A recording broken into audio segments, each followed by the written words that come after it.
Hello everyone. इस channel पर हम बीएड सेकेंड ईयर के कंप्लीट सिलेबस और आंसर लिखने के बेस्ट वे के बारे में डिस्कस करेंगे। उदाहरण के लिए यदि प्रश्न है अनुशासन के सभी प्रकारों का वर्णन कीजिए, तब आपको सबसे पहले किसी भी कलर के स्केच से हेडिंग डालनी है अनुशासन के प्रकार। सेम हेडिंग को अगर आप इंग्लिश में भी डालते हैं तब भी आपके मार्क्स बढ़ेंगे। Kinds of discipline. वैसे विद्यालय में अनुशासन का होना बहुत ही आवश्यक है तथा मुख्यतः यह 3 प्रकार का होता है। नंबर 1 प्रतिबंधात्मक अनुशासन, नंबर 2 सृजनात्मक अनुशासन, नंबर 3 उपचारात्मक अनुशासन। अब हम विस्तार से अनुशासन के सभी प्रकारों का अध्ययन करेंगे। विभिन्न विद्वानों ने अनुशासन का वर्गीकरण अपने अपने तरीके से किया है, किंतु सारिंग महोदय ने student teaching in secondary school में अनुशासन की समस्या के समाधान हेतु 3 प्रकार का उल्लेख किया है। नंबर 1 प्रतिबंधात्मक अनुशासन, नंबर 2 सृजनात्मक अनुशासन, नंबर 3 उपचारात्मक अनुशासन। प्रतिबंधात्मक अनुशासन में विद्यार्थियों पर प्रतिबंध लगाकर अनुशासन स्थापित किया जाता है, जबकि सृजनात्मक अनुशासन में विद्यार्थियों को कोई सृजनात्मक कार्य देकर अनुशासन स्थापित किया जाता है। कुछ विद्वानों ने अनुशासन के 5 प्रकार का उल्लेख किया है।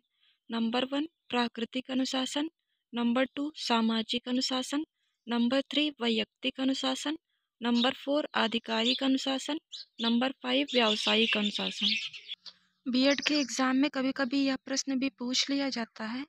क्वेश्चन 10+2+3 शिक्षा संरचना का क्या अभिप्राय है। तब आपको सबसे पहले किसी भी कलर के स्केच से हेडिंग डालनी है 10+2+3 संरचना।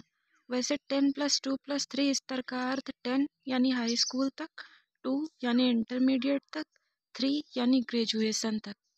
आइए अब हम विस्तार से 10+2+3 संरचना का अध्ययन करें।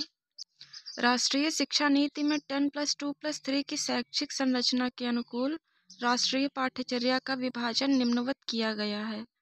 प्रथम स्तर अर्थात 10 वर्ष तक की सामान्य शिक्षा में छात्रों को सभी विषय अनिवार्य रूप से पढ़ने को कहा गया है। इसमें प्राथमिक स्तर पर मातृभाषा, गणित, पर्यावरण अध्ययन को महत्व दिया गया है। यानी हाई स्कूल तक सभी स्टूडेंट्स को सारे सब्जेक्ट कंपलसरी रूप में पढ़ने होते हैं। इसमें प्राथमिक स्तर पर मातृभाषा, गणित तथा पर्यावरण अध्ययन को महत्व दिया गया है। +2 स्तर पर इंटरमीडिएट की कक्षाओं में पाठ्यचर्या में विविधता या विभिन्नीकरण का प्रावधान किया गया है। इस स्तर पर छात्रों को अपनी रुचि, गति, सामर्थ्य के अनुकूल विषयों के चयन की स्वतंत्रता दी जाती है। यानी अब स्टूडेंट्स अपने इंटरेस्ट के अनुसार अपनी स्ट्रीम चुन सकते हैं, फिर चाहे वह साइंस हो, आर्ट हो या कॉमर्स हो। +3 स्तर उच्च शिक्षा से संबंधित है। स्नातक मुख्यतः 3 वर्ष का बनाया गया है। इसमें छात्र +2 स्तर में लिए गए किन्हीं 3 विषयों का चयन करके स्नातक स्तरीय कक्षाओं में अध्ययन करता है। तृतीय वर्ष में 3 में से कोई 2 विषयों का अध्ययन किया जाता है। यानी स्टूडेंट जिस स्ट्रीम को चुनकर जिन सब्जेक्ट्स का अध्ययन इंटरमीडिएट में करता है, उन्हीं सब्जेक्ट्स में से किन्हीं 3 सब्जेक्ट्स का अध्ययन वह अपने ग्रेजुएशन में करता है, जो कि 3 इयर्स का होता है, तथा फाइनल ईयर में वह इन 3 विषयों में से कोई 2 विषय का अध्ययन करता है। High school plus intermediate plus graduation.